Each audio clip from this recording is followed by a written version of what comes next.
رمضان رمضان رمضان يا حبيب. Mes chers frères, mères et sœurs en islam, assalamu alaikum wa rahmatullahi wa barakatuh. Un tiers de ce Ramadan 1446, 2025 est déjà écoulé. Autrement dit, ce sont une dizaine de jours qui sont déjà passés. Alors certes, il reste encore 2 tiers, à peu près une vingtaine de jours. Mais vous et moi serons d'accord pour dire que le temps passe à une vitesse folle. Alors faisons le maximum pour profiter de chacun de ces instants. Il y a de cela quelques jours, voire quelques semaines, alhamdulillah, nous avons eu la chance, à travers les différents programmes et interventions qu'il y a eu ici et là, de préparer la venue de ce Ramadan dans les meilleures des conditions, du mieux que l'on pouvait. On s'est préparé moralement, afin de prendre conscience de son importance. On s'est préparé physiquement, afin que notre corps soit prêt à ce rythme différent. On s'est préparé culinairement et administrativement pour perdre le moins de temps. Et on s'est même préparé spirituellement afin d'en profiter pleinement. À travers tout cela, parfois, nous avons pu nous sentir prêts à l'accueillir avec enthousiasme, avec joie et contentement, et on avait hâte que le Ramadan commence. Et d'autres fois, nous avons peut-être pu faire l'expérience de certaines inquiétudes. Inquiétudes normales et naturelles, soit parce que ça serait notre premier Ramadan, soit parce qu'on aurait perdu l'habitude depuis le Ramadan précédent, soit peu importe pour n'importe quelle raison, on aurait eu quelques appréhensions à l'arrivée de ce mois de Ramadan. Est-ce qu'on va y arriver? Est-ce qu'on pourra jeûner ce mois de Ramadan de la meilleure des façons possibles? Est-ce qu'on pourra atteindre les objectifs qu'Allah subhanahu wa ta'ala attend de nous?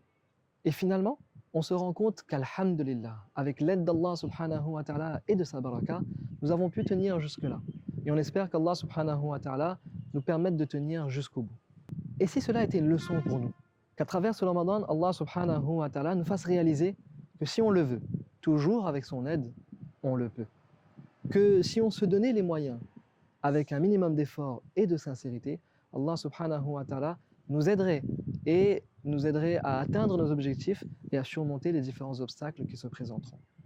Comme Allah subhanahu wa ta'ala nous a aidés ici, à ce moment, pour cette action, ce dont nous avions l'impression que c'était trop dur, voire même impossible, pourquoi Allah subhanahu wa ta'ala ne nous aiderait pas également là-bas? Ce dont nous avions désespéré atteindre un jour, grâce à cette expérience de Ramadan, on reprendra espoir. Cela va nécessiter de la volonté de notre part, l'aide d'Allah subhanahu wa ta'ala, qu'il faudra toujours demander, et que l'on fasse des efforts. Et c'est ce que le prophète sallallahu alayhi wa sallam nous enseigne dans un hadith rapporté dans Al-Bukhari, que lorsque l'être humain va faire un pas, Allah subhanahu wa ta'ala va en faire beaucoup plus. Lorsque l'être humain, il va courir, il va marcher, Allah subhanahu wa ta'ala, lui, il va courir. Lorsque nous allons faire un peu d'effort, Allah subhanahu wa ta'ala mettra de la réussite et de la baraka dans la globalité de ces efforts-là et dans notre objectif que nous essayons d'atteindre. On aura pu également constater, à travers ce Ramadan, que prendre et ancrer une bonne habitude dans notre vie, dans notre quotidien, ça prend du temps. Et c'est une vérité générale.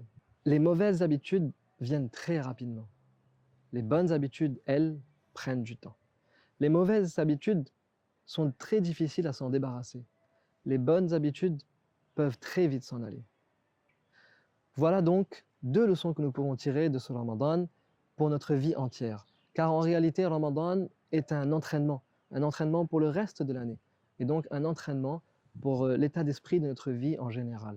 La première, c'est que nous devons avoir espoir. Espoir qu'Allah subhanahu wa ta'ala nous facilitera ce que nous entreprendrons, incha'Allah, si nous le faisons avec sincérité et que nous mettons du cœur et que nous faisons des efforts.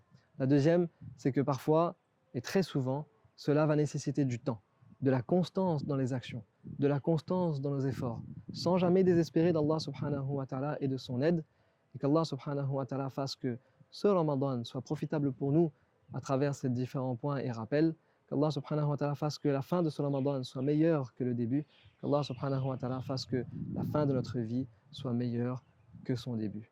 Wa akhiru da'wana anil hamdulillahi rabbil alamin. رمضان رمضان رمضان